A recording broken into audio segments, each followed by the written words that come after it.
good decision, because it's it. If you don't make good decisions, it may have a very negative impact on your company. Now we come to management information systems. I told you management information systems serve the management level of the organization. The system condenses and converts the TPS data into information for purposes of monitoring performance, because you have to monitor your performance to know exactly how far you can go. For example, this year you are very competitive, and you will know next year that you plan to be more competitive. So you need this kind of management information systems. Okay, and as for executive support systems or ESS serve the strategic level of an organization. Also, it's a system that provides top-level executives of a readily accessible or interactive format to get overview of the entire organization performance. And this, when you use this kind of system in your organization, you will have a very broad idea of your company's performance. It can give you all the information you need to go a step further. Okay, and so it's very important. Now let's talk about database. Formally, database refers to a set of related data and the way it is organized. And here, the database management system is the tool, the main tool or the principal tool that companies are using, because it provides varied functions that allow entry, storage, and retrieval of large quantity of information. Because don't forget that sometimes in a company some information are lost, and you need to retrieve this information, and you cannot do it very easily if you don't use the database management system. So and it can make it easy, for example, to enter data or to store the information. So database management system is also very important in a company, and almost all companies now are resorting to this system. And now, what type of things are databases? I told you that it is, for example, information and data. So let's go very quickly here, because we already talked about it. Okay. And now the type of databases.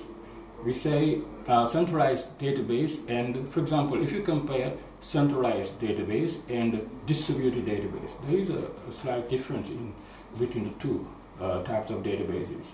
For centralized database, it is located and maintained in one location.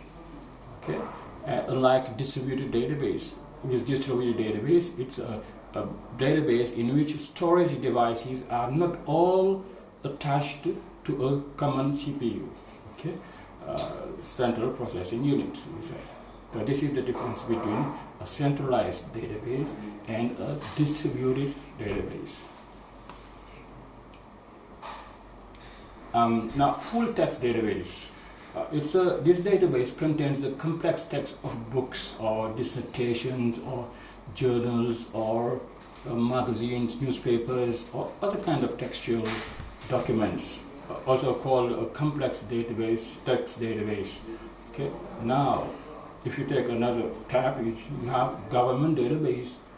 It collects personal information for various reasons. It can be mass surveillance, it can be whatever, for security purposes, because it's at the level of government. Okay. We have mobile database. It can interest you because a mobile database can be connected to a mobile computing device or over a mobile network. If you have a network and you have your mobile phone, you can use this, and it can help you. We also have online database. It's a database accessible from a network, including from the internet. So it is maybe sometimes a kind of database you have access to. Okay.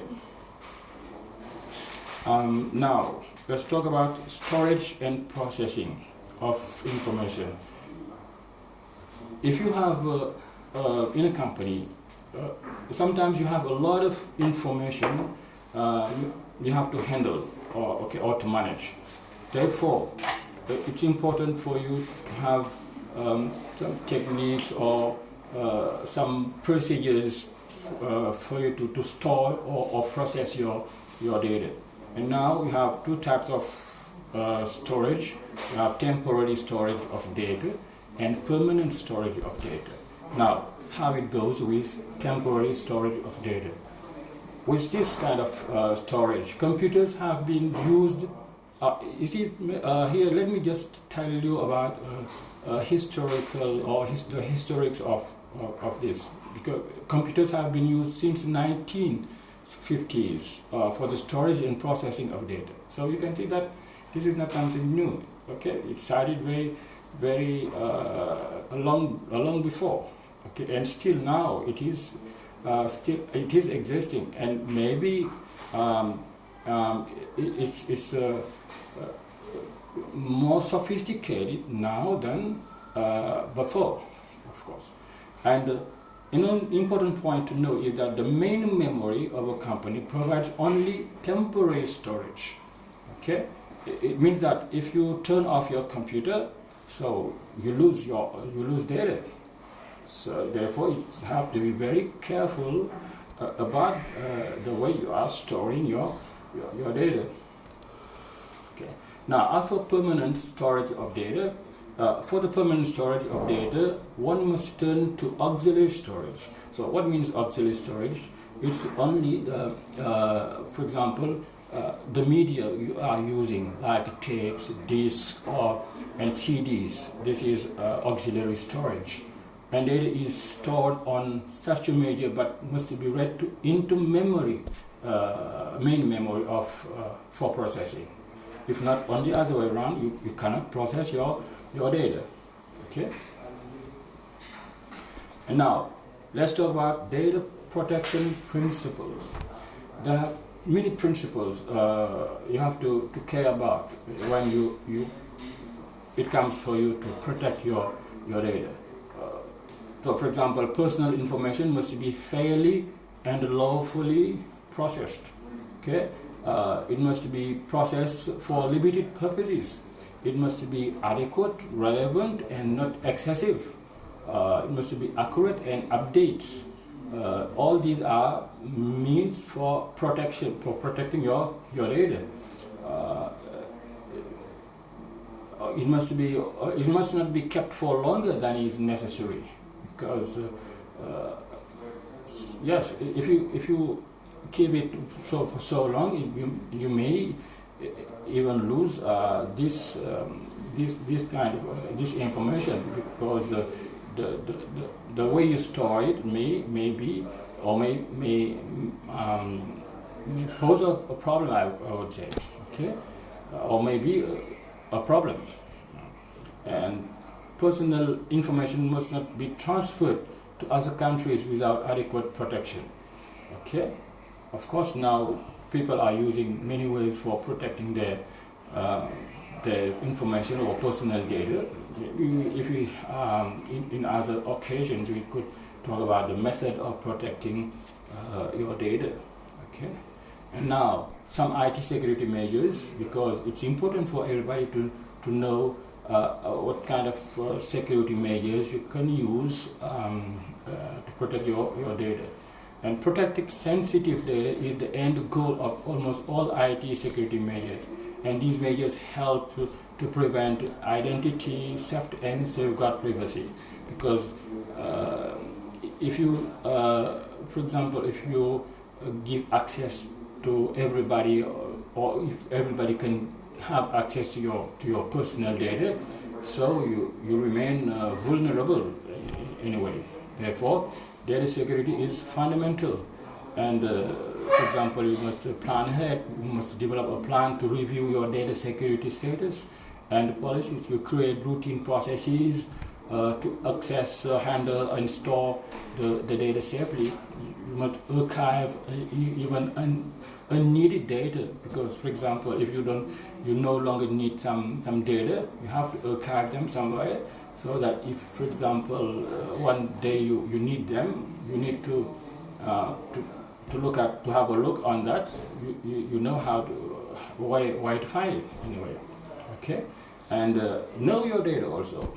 Know your data, it's important. Know what data you have and what levels of protections are required to keep the data both confidential and safe from loss. Okay? Because if you lose your data, maybe it's going to be very difficult for you to have it again, or it's complicated sometimes. Okay?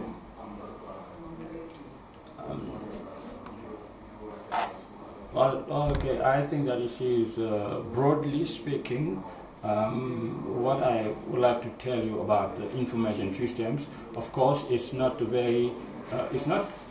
complete, because we can say a lot about information systems, but if time's allowed, with tutoring courses, for example, if you have questions, we can complete the course. And thank you very much for your attention. Goodbye.